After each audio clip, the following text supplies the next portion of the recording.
video will guide you through some basic troubleshooting steps that you may need after your initial setup of your water heater. Specifically, talking about if your water heater will not start, i.e. you hear no audible clicking when the water is flowing through the unit. At this point, your unit should be mounted and your water supply and return and gas supply should all be connected.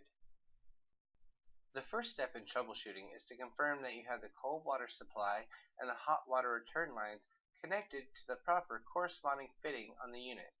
Thus, make sure that the water in is connected to the right hand side where indicated with the blue water input label, and the water out is connected to the center fitting on all units as indicated with the red water output label.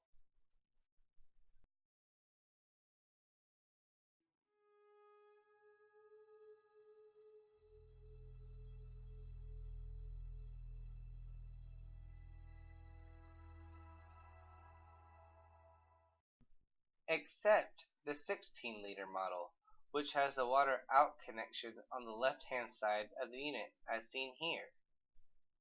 Once these connections have been confirmed correct, you will want to move on to the next troubleshooting step. Next, we will begin checking the batteries that supply power to the unit. We will want to begin by checking that the batteries are installed with the correct polarity. Please note that the polarity of the batteries is marked on the inner side of the door of the battery compartment.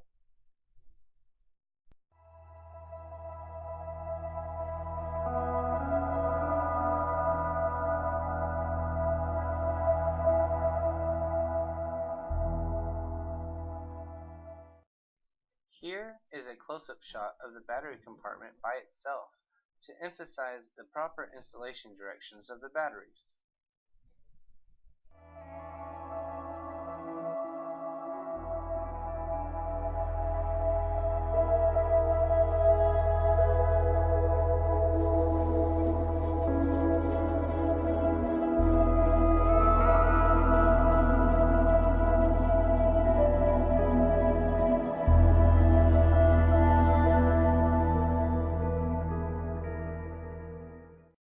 Once you have confirmed proper polarity on the batteries, and if your unit is still not trying to ignite, we want to check for a good connection between the batteries and the battery compartment itself.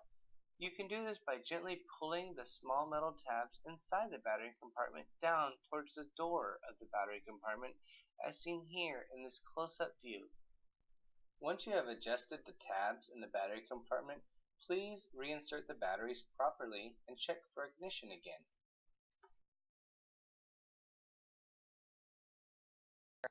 If you still do not have ignition with the unit, you will want to remove the front cover by pulling the knobs straight off the front of the unit and remove any screws that secure the front cover, and disconnect the two connectors for the display if applicable.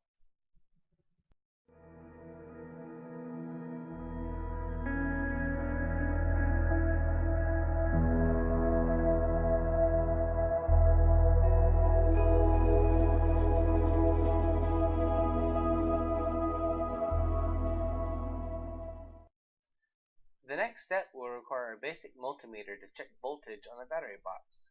Locate the spade connectors that connect the battery compartment to the ignition module and remove these connections.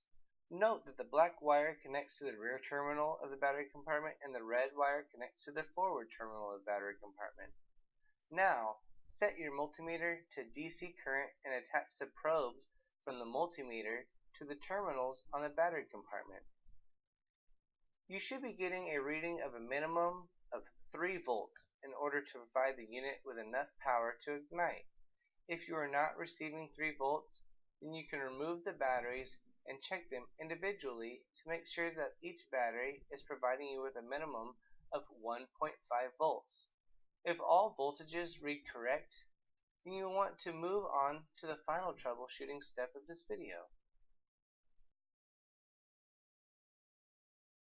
This next troubleshooting check will involve checking your microswitch, which is the small black switch with the metal lever on the right hand side and 2 wires connected to the left hand side. You can find this near the bottom middle of your unit mounted to the brass water valve assembly. You will need to open a hot water faucet or a valve in the house so that we have flowing water through the unit. We are looking at this switch to see if it opens while water is flowing through the unit.